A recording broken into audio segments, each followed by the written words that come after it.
Stereo chemistry मैंने जैसे कि मैंने बताया कि ना सिर्फ एग्ज़ाम के हवाले से और इस कोर्स के हवाले से बहुत इम्पोर्टेंट है। इन फ्यूचर भी आप फर्दर जहाँ पर भी केमिस्ट्री स्टडी करते हैं, वहाँ पे स्टीरियो का बहुत ज़्यादा इम्पोर्टेंट जो है वो कंट्रीब्यूशन है।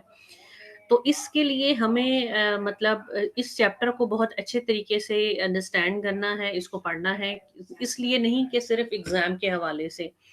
जो है इसको हमने फर्दर फ्यूचर में भी आप जो है उसके पर्सपेक्टिव से भी आपने इसको करना है अच्छे तरीके से। जो इसमें लर्निंग ऑब्जेक्टिव्स हैं यानी क्या क्या चीज़ें हमारे ऑब्जेक्टिव्स में शामिल हैं इसको पढ़ने के बाद कि हमें डिफरेंट टाइप ऑफ आइसोमर्स का पता चले। उसमें हमारे पास डिफरेंट मतलब 3 मेन मतलब जो है वो हमने इसकी टाइप्स पढ़नी है। कन्फर्मेशनल आइसोमर्स हमारे पास आ जाते हैं इसमें जो है वो आपके पास ज्योमेट्रिकल आइसोमर्स हैं और उसमें हमारे पास जो है वो ऑप्टिकल आइसोमर्स हैं, तो उनकी आगे फर्दर जो है वो हमने डिटेल पढ़नी है। तो ये सारी चीज़ें जो हैं वो इसको वन बाय वन हम जो है वो इसको देखेंगे। एज़ फॉर रेफरेंसेस जो है वेड की बुक है, क्लेडन की बुक है, स्मिथ की बुक है, फ्रांसिस ए. कैरी की बुक है, श्मिट की बुक है, इलियल की बुक है।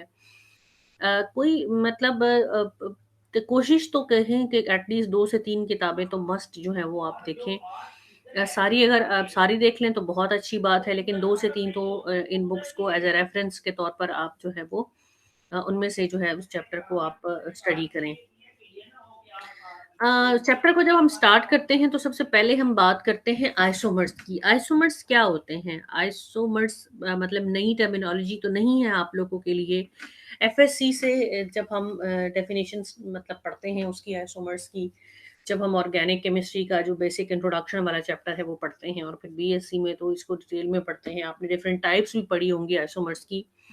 So isomers are basically non-identical molecules that have the same molecular formula. So there are two classification of isomers, and the one of the type is constitutional isomer, and the other one is the stereoisomers. So constitutional isomers are such type of the isomer they having same molecular formula, but they are different in constitution but like इनकी connectivity of atoms या जो structure है वो change है, उसमें different तरह की types जो है वो आपने पढ़ी होंगी। स्टीरियो आइसोमर्स क्या है कि उनकी कनेक्टिविटी मतलब एक तो उनका मॉलिक्यूलर फॉर्मूला भी सेम होता है, उनकी कनेक्टिविटी जो है वो भी सेम रहती है, बट जो थ्री डायमेंशनल अरेंजमेंट है एटम्स की स्पेस के अंदर जो है वो डिफर कर रही होती है और उस बेसिस पे हम उनको कहते हैं कि ये स्टीरियो आइसोमर्स हैं। कॉन्स्टिट्यूशनल आइसोमर्स की थोड़ी-सी हम ब्रीफ इंट्रोडक्शन पढ़ लें। जैसे कि मैंने अभी आपको बताया कि they are having same molecular formula but different जो है उनकी कनेक्टिविटी है, डिफरेंट स्ट्रक्चर है। तो उसलिए उसे हम स्ट्रक्चरल आइसोमर्स भी कह सकते हैं। उसमें उनका आईयूपीएसी डिफरेंट आईयूपीएसी नेम है। फंक्शनल ग्रुप सेम भी हो सकता है, डिफरेंट भी हो सकता है। उनकी फिजिकल प्रॉपर्टीज़ डिफर कर रही होती हैं। उनकी केमिकल प्रॉपर्टीज़ ज़ाहिर है अगर उनका फंक्शनल ग्रुप डिफरेंट है, फंक्शनल ग्रुप की पोज़ीशन क्या है, तो उस बेसिस पर ये प्रॉपर्टीज़ जो है उस लिहाज से चेंज होती हैं। कुछ टाइप्स आपने इसकी पढ़ी होंगी चेन आइसोमर्स, मेटामर्स, पोज़ीशनल, फंक्शनल, टेराटोमरिज़्म ये वो। तो ये तकरीबन ये वाली टाइप्स जो है वो मेन मेन इसको मैंने बस जस्ट इंक्लूड ही किया है एक रिकॉल करने के लिए कि पिछला जो आपने पढ़ा है इसको हम डिटेल में नहीं देखेंगे। हम बात करते हैं स्टीरियो आइसोमर्स की। स्टीरियो आइसोमर्स क्या है? स्टीरियो आइसोमर्स की क्या-क्या प्रॉपर्टीज़ हैं? कि स्टीरियो आइसोमर्स जो हैं they are differ only in the way the atoms are oriented in space. Like I mean to say that how they are arranged in मतलब three dimensional arrangement जो है वो उनकी किस तरह से है। So they have identical IUPAC names except for a prefix like कोई ऐसा प्रीफिक्स लगा देते हैं जैसे हमारे पास ज्योमेट्रिकल आइसोमरिज्म में है तो हम सिस ट्रांस का वर्ड ऐड कर देते हैं। कन्फर्मेशनल में हम मतलब स्टैगर्ड है या इक्लिप्स्ड है इस तरह से ना, या ऑप्टिकल में हम इनेंशियोमर, डायस्टेरियोमर, आर और एस इस तरह करके जो है वो EZ, यानी बाकी उनका जो IUPAC नेम है, बाकी जो है वो फ़ॉर्मूला सेम रहता है, लेकिन स्टार्ट में कोई प्रीफिक्स में इस तरह का वर्ड आ जाता है, जिससे हमें पता चलता है कि ये ऑप्टिकल आइसोमर जो है, ये कौन-सा वाला आइसोमर है, या ये ज्योमेट्रिकल है, या ये कन्फर्मेशनल, जो इसकी मुख्तलिफ टाइप्स है। So the differ in configuration, configuration क्या है कि एक पर्टिकुलर सेंटर है, उसके इर्द-गिर्द जो एटम्स की अरेंजमेंट है, वो किस तरह से है। यूँ इसको सिंपल अगर इस स्टेज पर मैं आपको इसका बताऊँ मतलब कॉन्फ़िगरेशन क्या है, 3 डायमेंशनल जो है वो अरेंजमेंट है किसी एक पर्टिकुलर सेंटर के इर्द-गिर्द, लेट्स सपोज़ सब्स्टिट्यूएंट्स की। So they always have the same functional group. ये मीन्स कि उनका फंक्शनल ग्रुप जो है, क्या है, उनके स्ट्रक्चर में क्या है, वो सेम है। सिर्फ़ और सिर्फ फ़र्क कितना है कि स्पेस के अंदर उनकी जो ओरिएंटेशन है, वो किस तरह से है। सो do the compounds, let's suppose हमने कैसे मतलब वो करना है, तो थोड़ा-सा ये ज़रा उसका एक चार्ट है कि do the compounds have the same molecular formula. If they have same, no molecule, उनका मॉलिक्यूलर फॉर्मूला सेम नहीं है, तो आइसोमर्स नहीं है। If yes, then they are isomers. So do the compounds have the same connectivity, no and yes. If they have उनकी connectivity same नहीं है, तो they are constitutional isomers.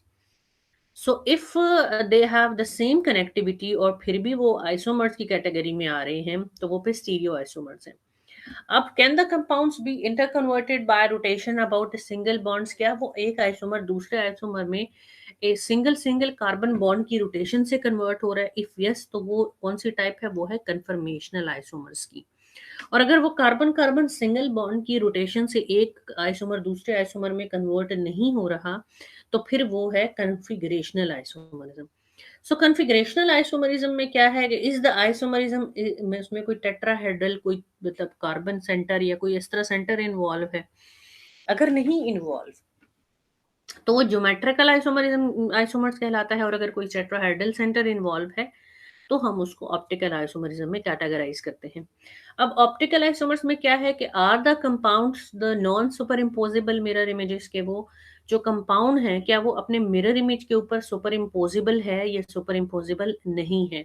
So if no, then it is diastereomer, and if yes, then it is enantiomer. ठीक है। So mainly stereo isomers की हमने 3 types पढ़नी है: conformational isomers, geometrical isomers, optical isomers. और ऑप्टिकल आइसोमर्स में further हम diastereomers and enantiomers को जो है वो डिटेल में देखेंगे। सो इन ब्रीफ जो अब तक हमने डिस्कस किया कि आइसोमर्स, फिर उनकी कनेक्टिविटी, ठीक है, वो कॉन्स्टिट्यूशनल उस बेसिस पे हम डिसाइड करते हैं या वो स्टीरियो हैं। सो वो अगर इंटर कन्वर्टेबल है rotation by the single bond, तो वो कॉन्फर्मेशनल है, और अगर नहीं, तो वो कॉन्फिगरेशनल है।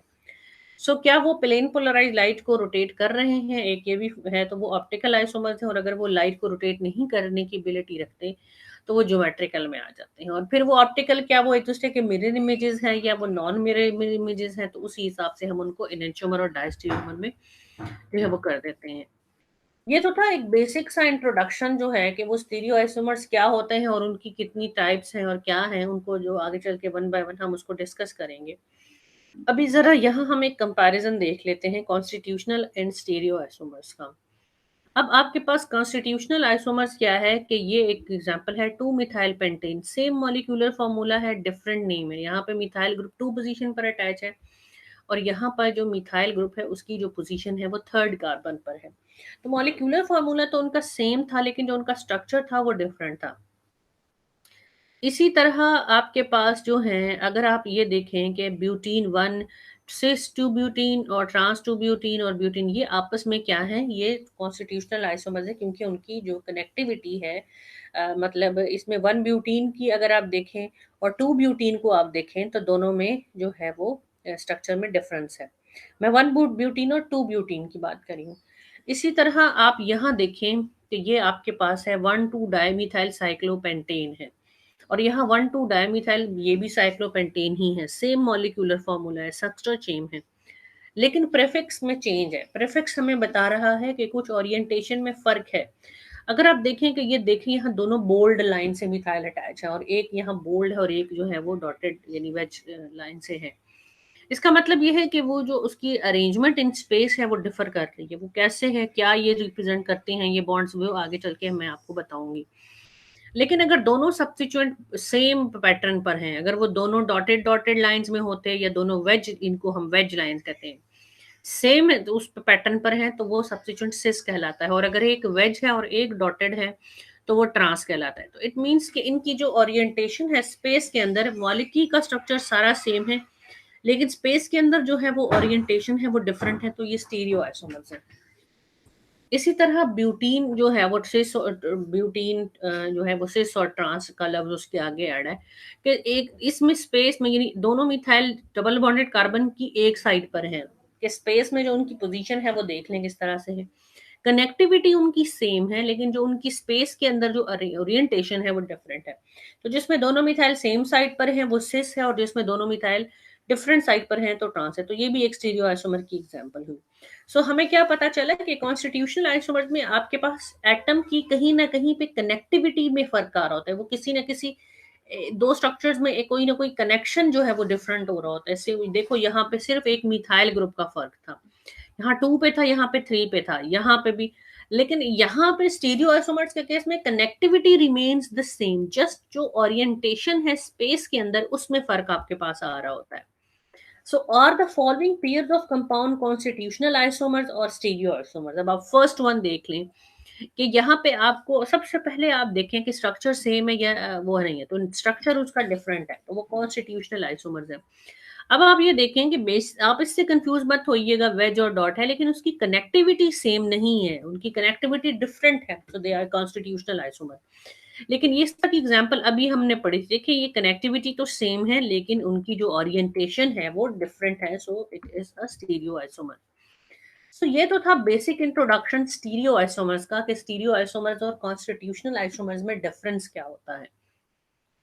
अब हम, जैसे कि मैंने पिछली स्लाइड्स में आपको बताया कि हमने इनकी डिफरेंट टाइप्स देखनी है, जो सबसे पहली टाइप जो हम देखने जा रहे हैं वो है कन्फर्मेशनल आइसोमर्स, जिनमें क्या होती है, जिसमें रोटेशन होती है अबाउट द सिंगल बॉन्ड और एक आइसोमर दूसरे आइसोमर में कन्वर्ट होता है। सो कन्फर्मेशनल आइसोमर्स क्या है, या कन्फर्मेशन हम किसे कहते हैं कि any three dimensional arrangement of atoms in a molecule that results from rotation about a single bond, कि किसी भी थ्री डायमेंशनल अरेंजमेंट में जो चेंजेस आ रही है का किसी सिंगल बॉन्ड की रोटेशन से उसके रिजल्ट में जो स्ट्रक्चर आता है उसे हम कहते हैं कि वो कन्फर्मेशन है। ठीक है। सो कन्फर्म, और उन आइसोमर्स को हम जो rotation of the carbon carbon single bond की वजह से जो डिफरेंट तरह की अरेंजमेंट से, देखो कनेक्टिविटी उनकी सेम रहेगी, बस उनकी यहाँ पे ये देखें कि ये जो कार्बन कार्बन के दरमियान सिंगल बॉन्ड है इसकी रोटेशन हो रही है, तो कनेक्टिविटी उनकी वही है, उसी कार्बन के साथ वो तीनों ग्रुप्स अटैच है, लेकिन रोटेशन के बाद जो है वो क्या होगा, उनकी जो कनेक्टिविटी है, यानी कि ये वाला वेज लेट सपोज इधर आ जाएगा, ये वेज इधर आ गया, ये डॉटेड इधर चला गया, नहीं इनकी पोजीशन थ्री डायमेंशनल अरेंजमेंट में चेंज हो सकती है लेकिन उनकी connectivity will remains the same. So such type of isomers in conformational isomers, they have different spatial arrangement या orientation of atoms in a molecule, and which is because of the rotation about the single bonds in a case of alkanes, या ring flipping conformation के ring में वहां पे भी carbon carbon bond की जो है वो इस तरह से रोटेशन हो रही होती है। रिस्ट्रिक्टेड रोटेशन होती है साइक्लोअल्केन्स के अंदर, लेकिन साइक्लोअल्केन्स अपने आप को एक अनस्टेबल फॉर्म से स्टेबल फॉर्म में कन्वर्ट करने के लिए वो फ्लिप कर जाते हैं, उनको भी हम चल के आगे पढ़ेंगे।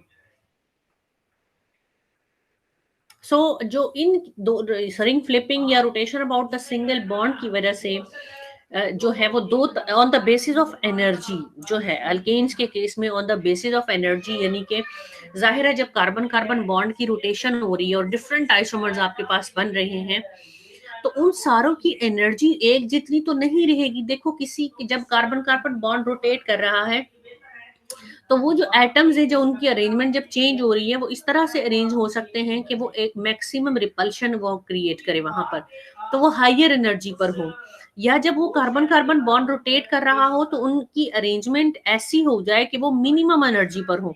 सो जब कार्बन कार्बन बॉन्ड की रोटेशन होती है और डिफरेंट तरह के आइसोमर्स बनते हैं, so on the basis of their energy हम उनको दो मेन कन्फॉर्मर्स में कैटेगराइज करते हैं।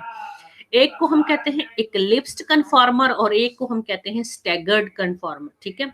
इक्लिप्स्ड कन्फॉर्मर वो होता है, वो वाला आइसोमर होता है जो कि मैक्सिमम एनर्जी पर होता है, और स्टैगर्ड कन्फॉर्मर क्या होता है, वो मिनिमम एनर्जी पर होता है, यानी मोस्ट स्टेबल पर होता है। और कार्बन कार्बन बॉन्ड रोटेशन के रिजल्ट में स्टैगर्ड जो है वो इक्लिप्स में, और इक्लिप्स जो है वो स्टैगर्ड में कन्वर्ट हो रहा होता है। ठीक है, सो कार्बन कार्बन बॉन्ड की रोटेशन की वजह से जो आइसोमर्स जो बनते हैं कन्फर्मेशनल, उनको नाम हम क्या, इक्लिप्स और स्टैगर्ड, और क्या है ये, on the basis of minimum और मैक्सिमम एनर्जी की बेसिस पर हमने कह दिया कि ये स्टैगर्ड है और ये इक्लिप्स है जब कार्बन कार्बन बॉन्ड की रोटेशन हो रही है। इनफैक्ट आपके पास इनफिनिट नंबर ऑफ आइसोमर्स बनते हैं, लेकिन कार्बन कार्बन जब बॉन्ड रोटेट कर रहा है, लेकिन on the basis of energy में कह रही हूँ, ज़ाहिर है कोई एक तो मैक्सिमम और कोई एक तो मिनिमम एनर्जी पर होगा ना। सो हम मेनली उन्हीं दो को डिस्कस कर रहे होते हैं इन डिटेल, और उनके बारे में हम ज़्यादा डिटेल में मजीद फर्दर जो है उनको डिस्कस करेंगे। So almost an infinite number of spatial arrangement of atoms about the carbon-carbon bond exist. All those arrangements which result from free rotation about a single bond are called conformation या conformers या rotational isomers, या simply हम उनको rotamers कहते हैं। यानी conformational isomers, rotamers, conformations, conformers, ये सब एक ही टर्मिनोलॉजी इनका मतलब है। और वो क्या है कि जब कार्बन कार्बन सिंगल बॉन्ड की रोटेशन होती है, उस रोटेशन के रिजल्ट में जो डिफरेंट ओरिएंटेशन बनती है, वो आइसोमर्स उसके रिजल्ट में जो बनते हैं, उनको हम ये वाले आइसोमर्स कहते हैं। रोटेशन अगर only in alkanes, like in single bond के केस में ही रोटेशन होती है। अल्कीन्स या अल्काइंस में रोटेशन जहां पे डबल या ट्रिपल बॉन्ड आ जाता है, वहां रिस्ट्रिक्ट हो जाती है रोटेशन। ठीक है, वहां ना सिर्फ सिग्मा बॉन्ड नहीं होता, वहां पाई बॉन्ड भी हो जाता है, और वो पैरेलल ओवरलैपिंग्स होता है, तो वहां पे रोटेशन पॉसिबल नहीं होती। अगर वहां रोटेशन होगी तो वो बॉन्ड टूट जाएगा, वो जो पाई बॉन्ड है। सो ये जो कन्फर्मेशनल आइसोमरिज्म है, ये जो रोटेशन है, वो सिर्फ वहीं पर होगी जहां कार्बन का, जहां सिंगल बॉन्ड होगा, इसीलिए हम उनको मेनली अल्केन्स में कर रहे हैं। और साइक्लो अल्केन्स में क्या होता है, रिंग फ्लिपिंग होती है, उसमें बॉन्ड्स में थोड़ी फ्लिपिंग हो जाती है, जिसकी वजह से वो एक फॉर्म से दूसरी, यानी कंप्लीट रोटेशन साइक्लो अल्केन्स के केस में भी नहीं है, रिस्ट्रिक्टेड रोटेशन है।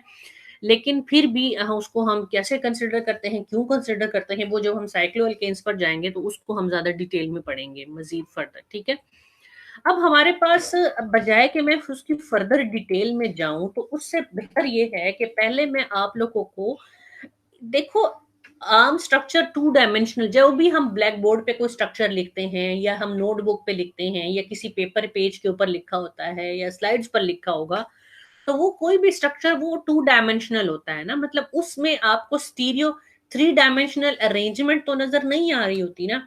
सो किस तरह से आपने इन स्ट्रक्चर्स को लिखना है कि उनकी थ्री डायमेंशनल अरेंजमेंट, जाहिर है इनमें तो डिफरेंस ही थ्री डायमेंशनल स्पेस में उनकी अरेंजमेंट किस तरह से है।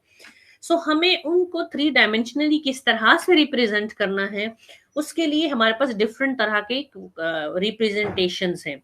सो उनमें four main types of representation है for open chain molecules and are used to show the three dimensional structure of the chemical compounds. यानी कि किस तरह से हम इन कंपाउंड्स को थ्री डायमेंशनल अरेंजमेंट उनकी शो कर सकते हैं, ताकि हम उनके डिफरेंट आइसोमर्स में डिफरेंशिएट कर सकें, और हम बता सकें कि यार ये इस वाले स्ट्रक्चर में ये थ्री डायमेंशनली ये चेंज था, और इसमें ये चेंज है, तो इसलिए ये आइसोमर कहला रहे हैं। सो उसमें आपके पास वेज हेच्ड बॉन्ड स्ट्रक्चर है, फिशर प्रोजेक्शन है, सावर्स प्रोजेक्शन है, न्यूमैन प्रोजेक्शन है। ये चार तरीके हैं जिनसे हम थ्री डायमेंशनली इन स्टीरियो कंपाउंड्स को जो है वो रिप्रेजेंट कर सकते हैं, जिसको हम वन बाय वन जो है वो देखेंगे। सबसे पहले अभी जैसे आपने पीछे एक स्ट्रक्चर में देखा कि रिप्रेजेंटेशंस जो हैं वो बॉन्ड्स की किस तरह से हुई थी। ये सॉलिड लाइन है, ये सॉलिड वेज है, ये हैच वेज है। सो ये जो सॉलिड लाइन है, इट मींस कि दिस बॉन्ड, यानी कि ये जो है, जो प्लेन, जो पेपर का जो प्लेन है, जिसके ऊपर वो स्ट्रक्चर, लेट सपोज है जो स्लाइड पे ये स्ट्रक्चर है, तो जिस पे ये बना हुआ है स्ट्रक्चर, इस पेपर का जो प्लेन है, वही प्लेन जो है वो इस वाले, यानी उसी प्लेन में ये वाला एटम जो इस बॉन्ड के थ्रू कनेक्टेड है वो मौजूद है। सो जो सॉलिड लाइन है, इसका मतलब ये है कि इट इज यानी कि जहां जो यहाँ पे कंपाउंड है, वो उस प्लेन में मौजूद है जिस जो प्लेन ऑफ द पेपर है।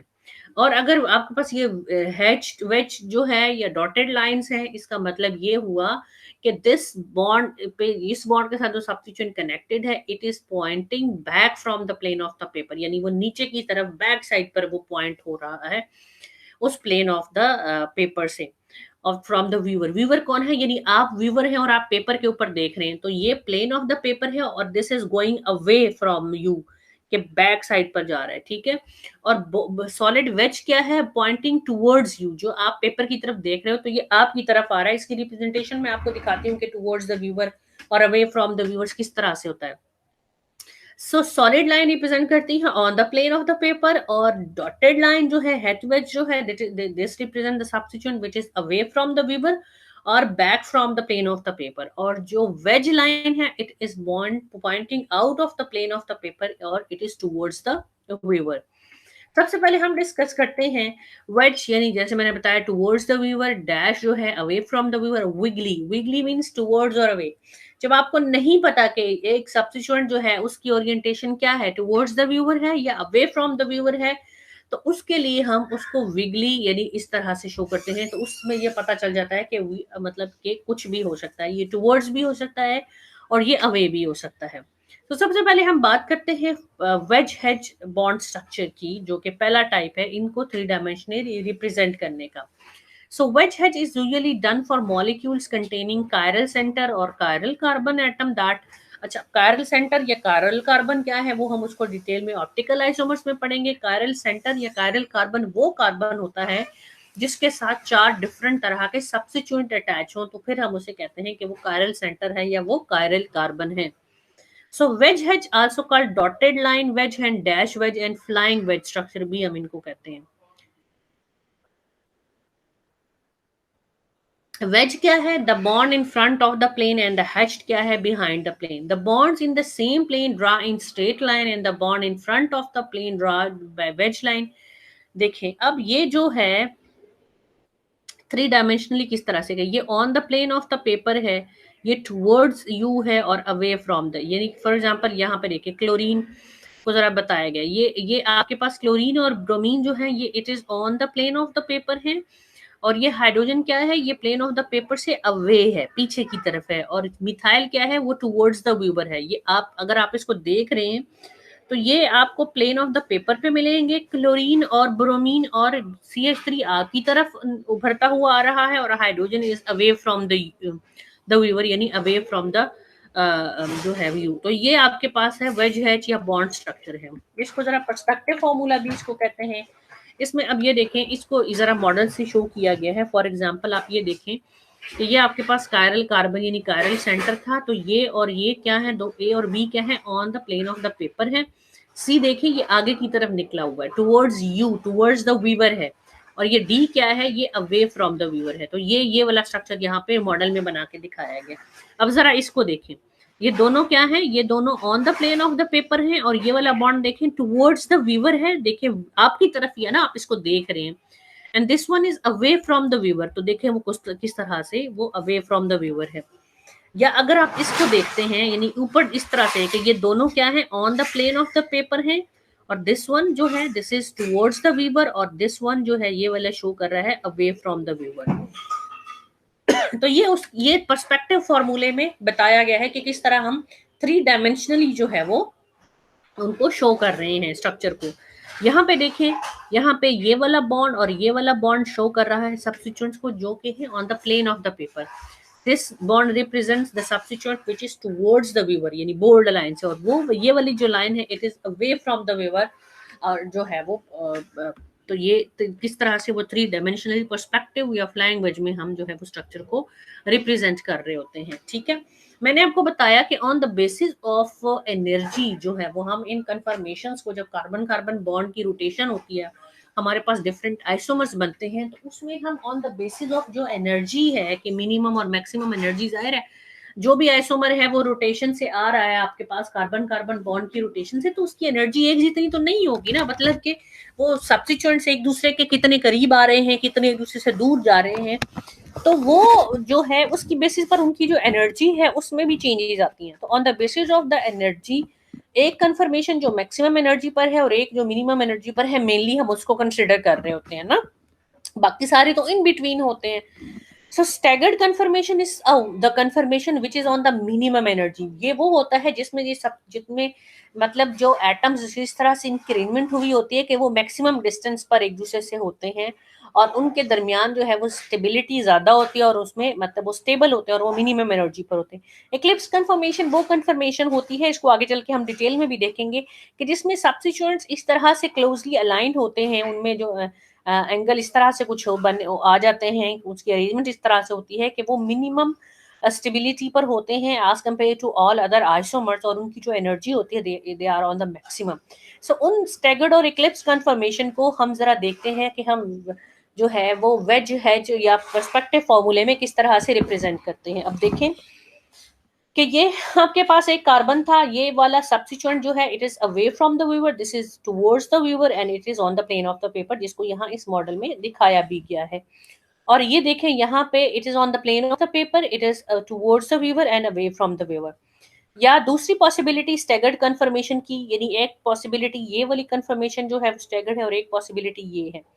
यहाँ पे ये दोनों नीचे थे और यहाँ दोनों ऊपर, मतलब ऊपर करके दिखाए गए और यहाँ पे इस तरह से। सो ये आप जरा चेक करें कि दोनों एक दूसरे की ऑपोजिट साइड्स पर हैं, ठीक है, मतलब जो सब्स्टिट्यूएंट जो स्टैगर यानी टुवर्ड्स द व्यूअर या अवे फ्रॉम द व्यूअर थे वो एक दूसरे के ऑपोजिट्स हैं, लेकिन इक्लिप्स में आप जरा आपको फर्क नजर आ रहा होगा कि वो एक दूसरे के पैरेलल हैं, ठीक है। इसमें भी आपके पास दो पॉसिबिलिटीज हो सकती हैं कि ये देखें, ये भी इसके पैरेलल है और ये इसके पैरेलल है, ठीक है, और ये इसके पैरेलल आ रहा है। कि इक्लिप्स्ड में क्या हो रहा है कि वो एक दूसरे के पैरेलल आ रहे हैं, चाहे वो इस तरह की अरेंजमेंट है चाहे वो इस तरह की अरेंजमेंट है, they are equivalent and these two are also equivalent. So eclipsed conformation में आप थ्री डायमेंशनली जरा उनकी ओरिएंटेशन देखें कि इसके केस में वो एक दूसरे के सामने आमने सामने आ रहे हैं, वो एक दूसरे के पैरेलल आ रहे हैं सारे ग्रुप्स। देखिए ये वाला ग्रुप इसके पैरेलल है, यानी अवे फ्रॉम द व्यूअर वाला, टुवर्ड्स द व्यूअर वाला भी उसके और वो एक दूसरे के पैरेलल आ रहे हैं, on the plane of the paper वाले भी एक दूसरे के पैरेलल आ रहे हैं। और यहाँ पे देखें सेम वही केस है, अब जरा डायरेक्शन उनकी नीचे को हो गई है, टुवर्ड्स द व्यूअर वाले भी पैरेलल हैं, अवे फ्रॉम द व्यूअर वाले भी पैरेलल हैं, on the plane of the paper वाले भी पैरेलल हैं। तो इसमें मैक्सिमम रिपल्शन हो रही होती है, जिसकी वजह से यानी ये अनस्टेबल होता है, ये मैक्सिमम एनर्जी पर होता है। लेकिन अगर आप three dimensional arrangement staggered conformation की देखें तो ये एक दूसरे के पैरेलल नहीं है, ये डिस्टेंस पर है, उनमें कोई एंगल आ रहा है, कुछ तरह से उनकी अरेंजमेंट है। तो स्टैगर्ड और इक्लिप्स कन्फर्मेशन जो है वो आगे चल के मैं डिटेल में भी पढ़ूंगी, लेकिन बताऊंगी, लेकिन पर्सपेक्टिव और फ्लाइंग वेज फॉर्मूले में किस तरह से आपने कन्फर्मेशन को ड्रा किया हुआ है हम वो इस वक्त डिस्कस कर रहे हैं। फॉर एग्जाम्पल दिस इज एक स्टैगर्ड कन्फर्मेशन जो है वो इक्लिप्स में किस तरह से कन्वर्ट हो रहा है कि आपका ये जो कार्बन कार्बन बॉन्ड है वो 60 डिग्री रोटेट किया है या वो 180 डिग्री रोटेट किया है, तो एक स्टैगर्ड कन्फर्मेशन जो है वो इक्लिप्स कन्फर्मेशन में कन्वर्ट हो रही है आपके पास। यहाँ पे आपको डिफरेंट उसमें बताया गया है, कार्बन कार्बन बॉन्ड की रोटेशन कराई गई है इस स्टैगर्ड इक्लिप्स स्ट्रक्चर में ऑफ 3 ब्रोमो 2 ब्यूटानोल के, ठीक है, कि ये 180 डिग्री पे रोटेट किया आपके पास, तो आपके पास ये वाली कंफर्मेशन इसकी आ रही है और ये वाला रोटेट किया, यानी ये स्टैगर्ड कंफर्मेशन थी। जब ये इसने 180 डिग्री की रोटेशन की तो आपके पास इक्लिप्स कंफर्मेशन ये बन गई, और यहाँ इस वाले इधर भी आपने 180 डिग्री की रोटेशन की तो आपके पास जो है वो स्टैगर्ड से इक्लिप्स कंफर्मेशन आ रही है। तो ये बस जस्ट रिप्रेजेंटेशन आपको बताना मकसद है, इक्लिप्स और स्टैगर्ड क्या है, रोटेशन किस तरह से होती है, कौन सा आइसोमर बनता है, ये अभी हमने अभी आगे चल के इसको देखेंगे हम बाद में। तो ये तो था आपके पास जो है वो वाला फॉर्मूला, पर्सपेक्टिव और फ्लाइंग और वेज जो है वो आपने देखा, ठीक है, वेज हैच या पर्सपेक्टिव। जो फिशर प्रोजेक्शन है ये अभी मैं आपको नहीं कराऊंगी, ये हम देखेंगे स्टीरियो केमिस्ट्री जब हम देखेंगे ना ऑप्टिकल आइसोमर्स की, तो उसमें हम इसको डिस्कस करेंगे। अभी हम बात करते हैं साहॉर्स प्रोजेक्शन की और न्यूमैन प्रोजेक्शन की। साहॉर्स प्रोजेक्शन क्या है, वो काफी आपको थोड़ा सा उससे मिलता जुलता ही लगेगा। is used to show interaction between groups on in adjacent carbon atoms. The bond between the two carbon atoms is shown by a longer diagonal line, and the bonds linking other substituent to these carbon are shown projecting up or below this line. ठीक है, साहॉर्स में क्या होता है कि दो carbons को एक जिनके दरमियान आपने रोटेशन शो कर रही है उसको एक लंबी डायगोनल लाइन से रिप्रेजेंट किया, और इसकी अरेंजमेंट एक ऊपर और दो इस तरह से नीचे या इस तरह से आपने शो करते हैं।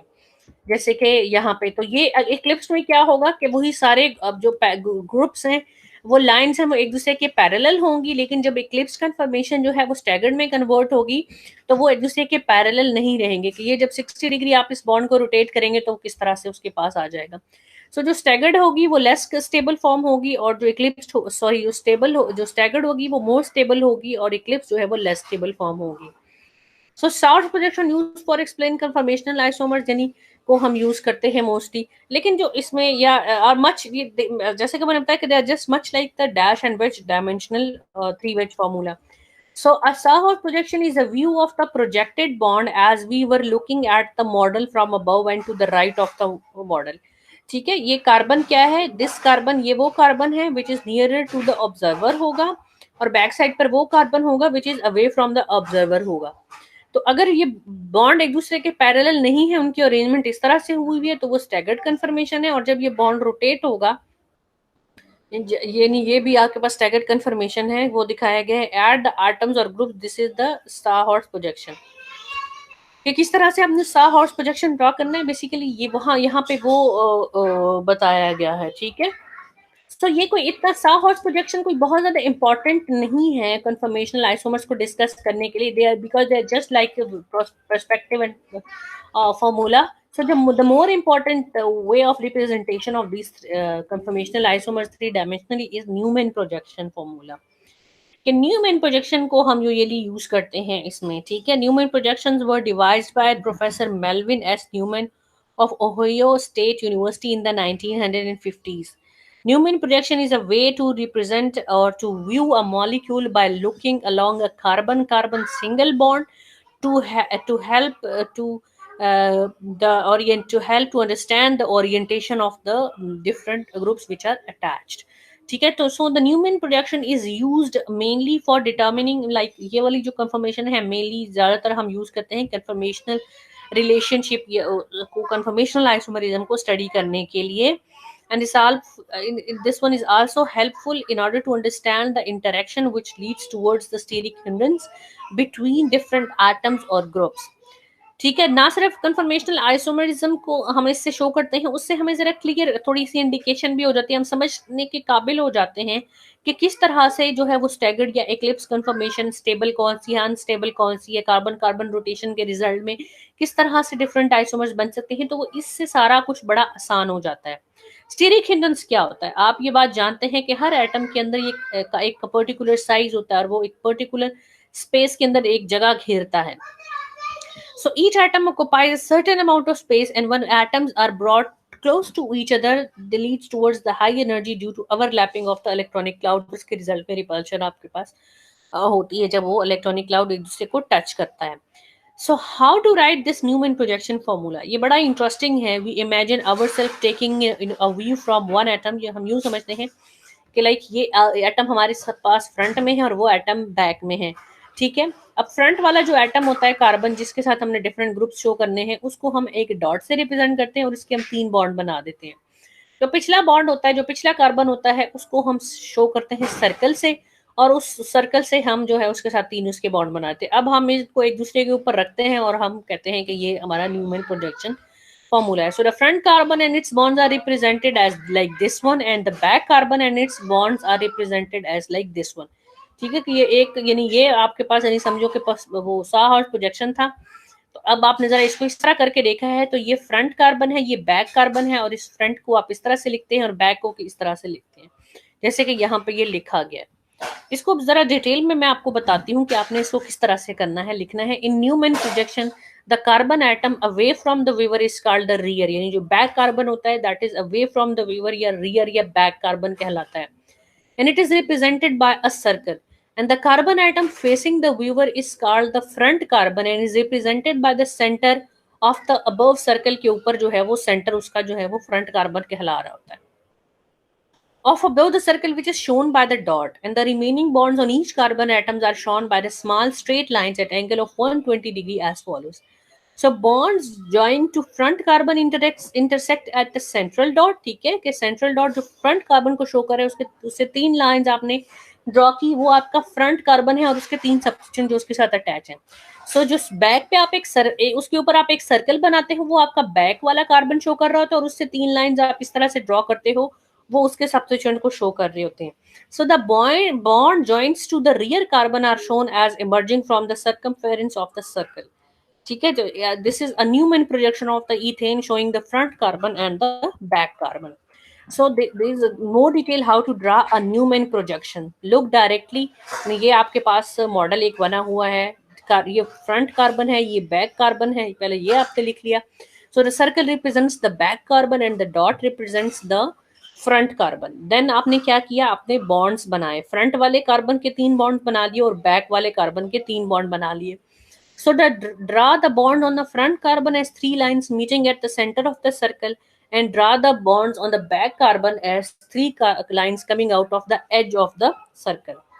ठीक है, और अब डिपेंड करता है, अब आप इथेन का स्ट्रक्चर बना रहे हो, लेट सपोज, तो सबके साथ हाइड्रोजन लगा दिया. अगर कोई और स्ट्रक्चर होता तो उसके साथ जो कोई सब्स्टिट्यूएंट होता या कोई मिथाइल वगैरह या कोई इल्काइल ग्रुप होता तो उसी तरह से आप उसके साथ लगाते हैं.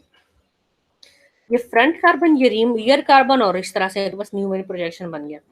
अच्छा, ये वाली जो प्रोजेक्शन बनी है बेसिकली ये रिप्रेजेंट कर रही है स्टैगर्ड कन्फर्मेशन को. ठीक है, आपको पता ना कि स्टैगर्ड कन्फर्मेशन में वे एक दूसरे से दूर दूर होते हैं और इक्लिप्स कन्फर्मेशन वो एक दूसरे के पैरेलल होते हैं, जैसे आपने पीछे पढ़ा. तो जब इक्लिप्स कन्फर्मेशन में आप जो डबल बॉन्ड वाला बॉन्ड होता है ना वो एग्जैक्टली यानी, और आगे वाले कार्बन के जो बॉन्ड है वो आप एग्जैक्टली एक दूसरे के पैरेलल शो कर रहे होते हैं, और यहाँ वो आप एक दूसरे से 60 डिग्री के एंगल पर शो कर रहे होते हैं, पहले वाले सब्स्टिट्यूएंट्स को इस तरह से. तो उस बेसिस पे हम उनको स्टैगर्ड और इक्लिप्स्ड कंफर्मेशन कहते हैं. यानी यहाँ आपके पास ये न्यूमैन प्रोजेक्शन फार्मूला है, सॉरी पर्सपेक्टिव फार्मूला है, इसको आपने न्यूमैन प्रोजेक्शन में करना है. यानी आप ये सोचिए कि आप इसको इस तरह से देख रहे हैं कि बैक वाला कार्बन आपको नजर नहीं आ रहा है, which is that is away from the viewer.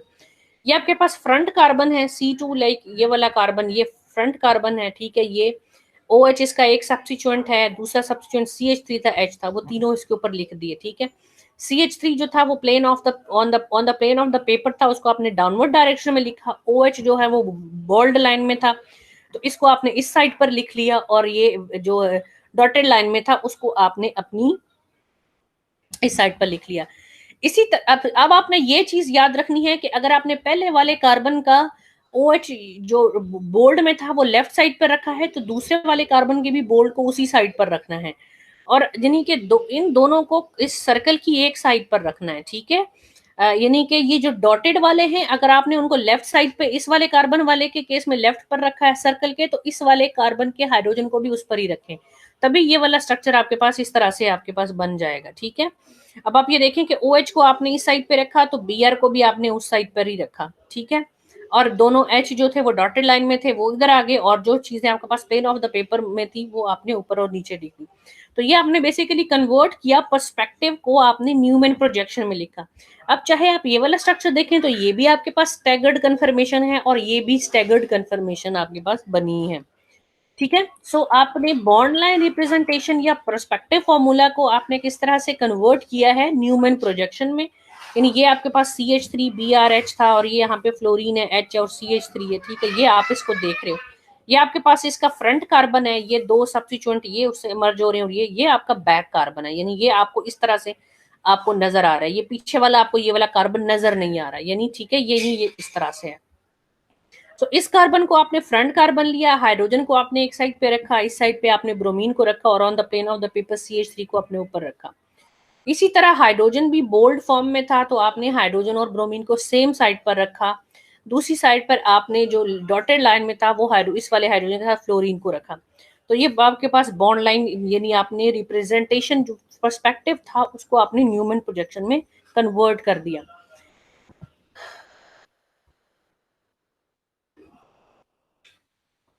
अच्छा, इसमें अब यह देखें, इसमें अब आप ये देखें कि आपके पास यानी वही front carbon C2 CH3 on the plane of the paper, इसमें अब वही चीज बन रही है, यहाँ पर भी स्टैगर्ड ही बन रही है कन्फर्मेशन.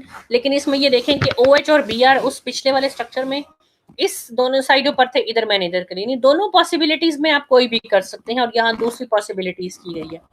ये तो था स्टैगर्ड कन्फर्मेशन. आपने पर्सपेक्टिव को न्यूमैन प्रोजेक्शन में जब लिखा तो स्टैगर्ड कन्फर्मेशन में यहाँ ये भी स्टैगर्ड में था, और ये भी स्टैगर्ड में ही जाहिर है आना था. तो ये आपने पर्सपेक्टिव फॉर्मूले को शिफ्ट किया, किस में लिखना, न्यूमैन प्रोजेक्शन में लिखना सीखा. अब आपने जरा ये देखना है कि ये आपके पास है इक्लिप्स्ड कन्फर्मेशन है ना. यानी जब आपने, हमने अभी देखा था कि हम जब 180 डिग्री बॉन्ड की हमने रोटेशन की थी पीछे, तो हमारे पास ये जो है वो स्टैगर्ड जो है इक्लिप्स, ये इक्लिप्स कंफर्मेशन है ना। आपको रोटेशन की समझ नहीं आ रही तो बेशक कोई बात नहीं, आप इसको देखें। ये तो आपको पता है ना कि ये जब एक दूसरे के पैरेलल थे ये वाले सारे बॉन्ड्स, तो मैंने कहा था कि ये इक्लिप्स कंफर्मेशन होती है जिसमें तमाम बॉन्ड एक ओरिएंटेशन इस तरह से वो टुवर्ड्स द व्यूअर वाली, अवे फ्रॉम द व्यूअर वाली, जब वो एक दूसरे के पैरेलल हो जाए। तो आपने फिर क्या किया, आपने यानी उसके केस में OH और जो है वो यानी फ्रंट कार्बन, ये कार्बन उसका OH हाइड्रोजन और CH3 आपने लिख लिया। और फिर बैक कार्बन आपके पास जो है वो क्या है, उसमें BR H, यानी उसके नीचे आपने वही बोल्ड वाला एच, उस H के नीचे लिखा CH3। On the plane of the paper वालों को आपने एक जगह लिखा और इनको एक दूसरे के पैरेलल कर दिया, और BR, इस BR और इस H को आपने पैरेलल कर दिया। तो जो यहाँ पे एक दूसरे के पैरेलल हैं तो वो यहाँ पर भी आपने उसी तरह एक दूसरे के पैरेलल आपने लिख दिया। अब इन दोनों को आप इस साइड पे भी लिख सकते हैं और इन दोनों को आप इस साइड पर भी लिख सकते हैं, कोई इशू नहीं है। ठीक है, और ये पूरा स्ट्रक्चर उल्टा भी हो सकता है, यानी दोनों CH3 ऊपर को आ जाए और ये दोनों और दोनों इस तरफ और इस तरफ आ जाए, 180 डिग्री पे आप रोटेट भी करें तो जो स्ट्रक्चर आपके पास आएगा वो भी आपके पास ठीक होगा। ये एक और तरीका है कि आपने किस तरह से, यानी अगर आपके पास आप C3 और C4 कार्बन की बॉन्ड, इस बॉन्ड की रोटेशन देख रहे हैं, तो फिर आपके पास इसमें जो है लेट्स सपोज ये आपका फ्रंट कार्बन है और ये आपका बैक कार्बन है। तो ये कार्बन नंबर 3 यानी ये आपका फ्रंट कार्बन है जिसके साथ एक हाइड्रोजन अटैच है, एक मिथाइल अटैच है और एक आपके पास आइसोप्रोपाइल ग्रुप अटैच है। ठीक है, बैक कार्बन ये वाला कार्बन है जिसके साथ आपके पास क्लोरीन अटैच है। ठीक है, और मिथाइल वो इथाइल ग्रुप अटैच है, ये C2H5। और आपके पास जो है वो हाइड्रोजन अटैच है ये। ठीक है, तो ये किस तरह से आपने उसको जो है वो उसमें बेसिकली ये यहाँ पे ये बताने का मकसद है कि किस तरह से पर्सपेक्टिव फॉर्मूले से न्यूमैन फॉर्मूले में आपने स्ट्रक्चर को किस तरह से अगर कन्वर्ट, बस तो पढ़ती नहीं, लेकिन अगर आपके पास पर्सपेक्टिव फॉर्मूले में कोई स्टैगर्ड या एक्लिप्स्ड कन्फर्मेशन लिखी हुई है और आपसे कहा जाए कि इसको न्यूमैन प्रोजेक्शन में लिखें तो वो आपको पता होनी चाहिए। ठीक है, फॉर एग्जाम्पल यहाँ पे देखें, अब यहाँ पे उलट हो गया। अब तक तो मैंने आपको जितनी भी एग्जाम्पल्स बताई उनमें पर्सपेक्टिव फॉर्मूले से आपने न्यूमैन प्रोजेक्शन में लिखा। अब आपने न्यूमैन प्रोजेक्शन है आपके पास और उसको आपने कन्वर्ट करना है उसमें, लेट सपोज पर्सपेक्टिव फॉर्मूले में। तो ये फ्रंट कार्बन था आपके पास, ठीक है, उसका ये bromine on the plane of the paper है, यानी और ये CH3 आपके पास इधर है और ये हाइड्रोजन आपके पास लेट सपोज यहाँ। तो ये अगर आप इस वक्त इसको नहीं कर, मतलब इतनी आपको समझ नहीं आ रही, लेकिन एक दो लेक्चर्स जब आप लेंगे और फिर आप इसको दोबारा स्टडी करने की कोशिश करेंगे तो ये आपको ज्यादा अच्छा मतलब वो क्लियर होगा। इसको जरा यहाँ इस एग्जांपल से आप इसको देखें। ये आपके पास एक न्यूमैन प्रोजेक्शन था, ठीक है, और उसको यानी ये आपने इसको कन्वर्ट करना है पर्सपेक्टिव फॉर्मूले में। ये आपका फ्रंट कार्बन ये on the plane of the paper है, CH3 टेकन ट्वाइस CH आपके पास आ गया। अब या इस ये ब्रोमीन है, ये आपके पास जो है आपने इसको कहा कि वो डॉटेड लाइन से है और उसका जो दूसरा ये वाला हाइड्रोजन होगा वो आपके पास जो है वो बोल्ड लाइन से होगा। अब आपने इस चीज को ध्यान में रखना है कि आपने ब्रोमीन को डॉटेड किया है और इस हाइड्रोजन को आपने बोल्ड किया है। तो अब इस वाले हाइड्रोजन को अगर ये डॉटेड था तो ये वाला है, चूंकि ये स्टैगर्ड कन्फर्मेशन है, एक तो आपने उसकी लिखने का ध्यान रखना है और दूसरा आपने ये लिखना देखना है कि इस हाइड्रोजन को भी अब मैं डॉटेड में लिखूं और इसको जो हाइड्रोजन को चूंकि मैंने बोल्ड किया है तो इस हाइड्रोक्सल को भी अब मैंने बोल्ड करना है और मैं लिखूंगी उनको इस तरह से ताकि वो स्टैगर्ड कन्फर्मेशन लगे, क्योंकि वो स्टैगर्ड कन्फर्मेशन थी। और फ्लोरीन को मैं प्लेन ऑफ द पेपर में लिख दूंगी। ठीक है, तो ये आपके पास जो है ये वेज हेज है, सा हॉर्स है और ये न्यूमैन प्रोजेक्शन है। ये हमने तीन तरह से देखे हैं, ये तीनों रिप्रेजेंटेशन है कि किस तरह से सा हॉर्स में, वेज हेज में और वेज हेज, सा हॉर्स और न्यूमैन में हमने स्टैगर्ड कन्फर्मेशन को किस तरह से लिखना है। और अगर हमारे पास वेज एंड डैश है, सा हॉर्स है या न्यूमैन प्रोजेक्शन में हमने इक्लिप्स कन्फर्मेशन को किस तरह से लिखना है। तो इक्लिप्स कन्फर्मेशन में वो सारे बॉन्ड एक दूसरे के पैरेलल होते हैं और स्टैगर्ड कन्फर्मेशन में लाइक वो 60 डिग्री या इस तरह से एंगल से वो they are far apart from one another. So identify the, यहाँ पे एक प्रॉब्लम है, the alkanes corresponding to each of the drawings shown, कि आपने बताना है ये कौन से एल्केन का स्ट्रक्चर है, ये कौन से एल्केन का, ताकि पता चले कि आपको समझ आ गई है कि न्यूमैन प्रोजेक्शन आपने ड्रा कैसे करना है। देखो ये कार्बन नंबर 1 है, ये डॉट कार्बन नंबर 2 है, ये सर्कल कार्बन नंबर 3 है और उसके साथ उसका कोई ये कार्बन नंबर 4 है। तो इस वाले कार्बन हाँ लेकिन गंदा करना, ठीक है। इसी तरह ये सा और the Newman projection of this alkane resemble that of the ethane except one of the hydrogen has been replaced by the methyl group. So the drawing is a Newman projection of propane.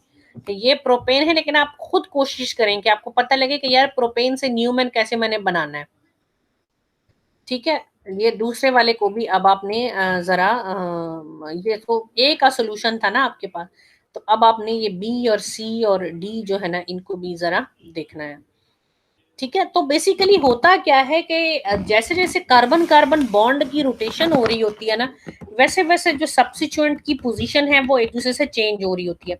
Like ये आपके पास एक confirmation थी, मतलब ये आपके पास है जिसमें आपके पास एंगल जो है वो 0 डिग्री है, और वो +60 डिग्री आप करेंगे तो किस तरह से सब्स्टिट्यूएंट चेंज हो रहे हैं, या -60 डिग्री की तरफ जाएंगे तो डिफरेंट तरह की आपके पास जो है वो 60 डिग्री पे ये क्या है, ये स्लाइड बेशक आप इसको अभी छोड़ दें, ये आगे चल के आपको जब हम कंफर्मेशन डिटेल में स्टडी करेंगे तो समझ आ जाएगी कि ये क्या कह रहा है और इसका क्या मतलब है। सो यहाँ पे एक और एक्सप्लेनेशन है, bit of the following skeletal structure represent the Newman structure shown below, कि ये वाला जो आपके पास जो है which of the following skeletal structure, कि ये जो स्ट्रक्चर है वो इनमें से कौन से न्यूमैन प्रोजेक्शन को शो कर रहा है। सॉरी, न्यूमैन प्रोजेक्शन ये है, और इसमें से जो पर्सपेक्टिव फॉर्मूला है वो कौन सा था, यानी ये आपको तभी आएगा कि जब आप इन दोनों को एक दूसरे में कन्वर्ट करना जानते हो, तो आप इसका जो सही आंसर है वो निकाल सकते हैं कि ये किस तरह से निकला होगा। So draw a Newman projection of the following compound, ठीक है। अब इसमें आपने प्रैक्टिस करनी है कि आपने किस तरह से ये पर्सपेक्टिव फार्मूला आपके पास गिवन है, इसको आपने न्यूमैन प्रोजेक्शन में कैसे कन्वर्ट करना है, so it will help you. तो यहाँ पे आज हमने क्या देखा, आज का लेक्चर यहीं तक मैं रखूंगी कि मैंने आपको ये बताया कि स्टीरियो आइसोमर्स क्या होते हैं, कॉन्स्टिट्यूशनल आइसोमर्स और स्टीरियो आइसोमर्स में डिफरेंस क्या है, ठीक है। फिर स्टीरियो आइसोमर्स जो हैं वो उनकी डिफरेंट टाइप्स हमने देखी, उनमें हमने देखा कन्फर्मेशनल आइसोमर्स। कन्फर्मेशनल आइसोमर्स वो आइसोमर्स हैं जो कार्बन और कार्बन सिंगल बॉन्ड की रोटेशन से हमारे पास डिफरेंट तरह के आइसोमर्स बनते हैं।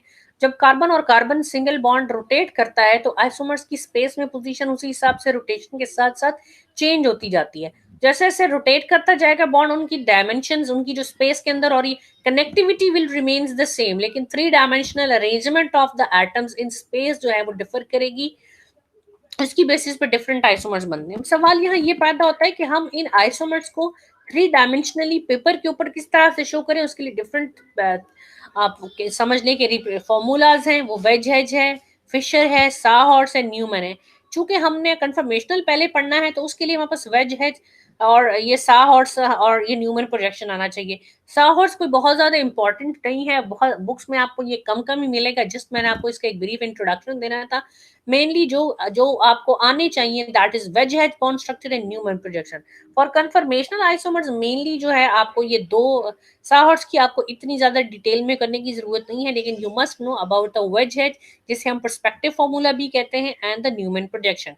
उसके बाद हमने ये देखा कि वेज हेड स्ट्रक्चर को कैसे स्टैगर्ड कन्फर्मेशन वेज हेड में कैसे ड्रॉ होती है, इक्लिप्स कन्फर्मेशन क्या होती है, किस तरह से वेज हेज में हम उसको ड्रॉ करते हैं, क्या डिफरेंस है दोनों के अंदर।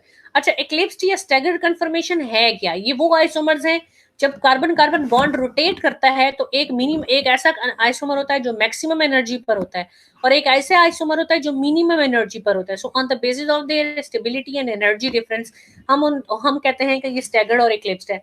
तो पर्सपेक्टिव फॉर्मूले के अंदर या वेज हेज फॉर्मूले के अंदर स्टैगर्ड या एक्लिप्स्ड को किस तरह से लिखा जाता है, या न्यूमैन प्रोजेक्शन में स्टैगर्ड या इक्लिप्स कन्फर्मेशन को किस तरह से लिखा जाता है, और वेज हेज को न्यूमैन में और न्यूमैन को वेज हेज स्ट्रक्चर के अंदर हम कैसे इंटर कन्वर्ट कर सकते हैं।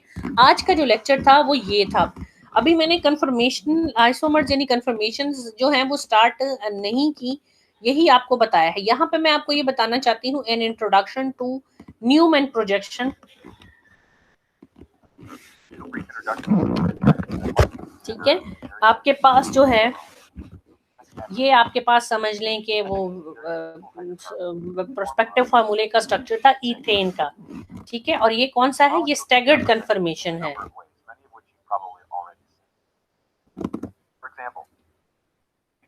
अब मसला इनका मतलब जो सिंपल जो स्ट्रक्चर होते हैं उनका स्ट्रक्चर क्या होता है, जो स्केलेटल स्ट्रक्चर्स हैं जिनमें हम मतलब स्केलेटन्स की मदद से, लाइंस की मदद से, या कंडेंस स्ट्रक्चर्स की मदद से, या कंडेंस स्ट्रक्चर हो सकता है मॉलिक्यूल का आपके पास, या आपके पास कैक्यूल स्ट्रक्चर हो सकता है, या आपके पास पर्सपेक्टिव फार्मूला हो सकता है। ठीक है, यानी आप स्ट्रक्चर को अब तक आप इतने के बारे में जानते थे ना कि ये स्ट्रक्चर हो सकते हैं, लेकिन इनका वजह क्या है इसके मुकाबले में।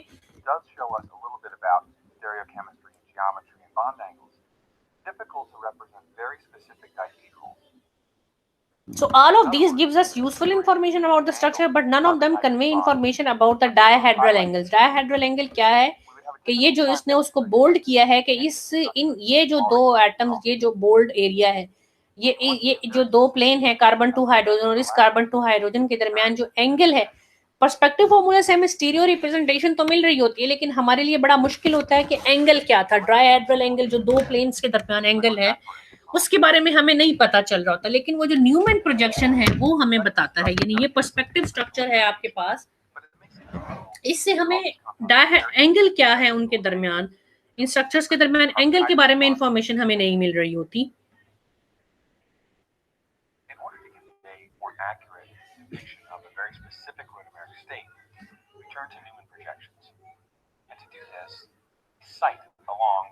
ठीक है, ये अब आपको तरीका बता रहे हैं कि किस तरह से आपने पर्सपेक्टिव को जो है वो न्यूमैन में कन्वर्ट करना है। देखें,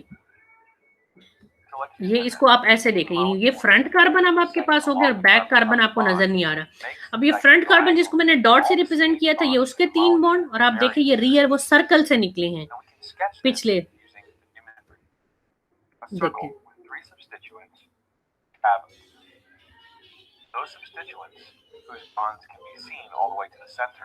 ये फ्रंट कार्बन,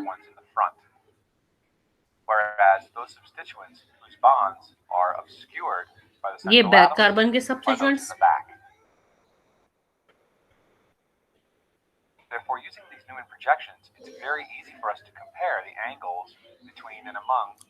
हाँ, अब ये कार्बन टू हाइड्रोजन और इस कार्बन टू हाइड्रोजन के दरमियान हम एंगल बड़े आराम से, ये जो एंगल है जो इस कार्बन टू हाइड्रोजन और इस सेकंड वाले कार्बन टू हाइड्रोजन के दरमियान है, वो डायहेड्रल एंगल कहलाता है।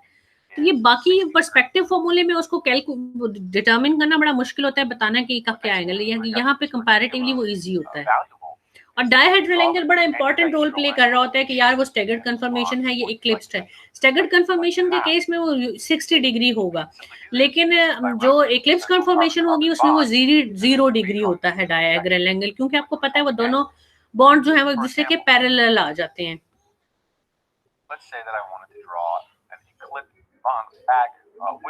अच्छा, अब ये इक्लिप्स कन्फर्मेशन है, जैसे मैंने आपको बताया था कि बॉन्ड्स एक दूसरे के पैरेलल आ जाते हैं, तो ये आप उसकी इक्लिप्स ट्रांसफॉर्मेशन इस तरह से ड्रॉ करोगे।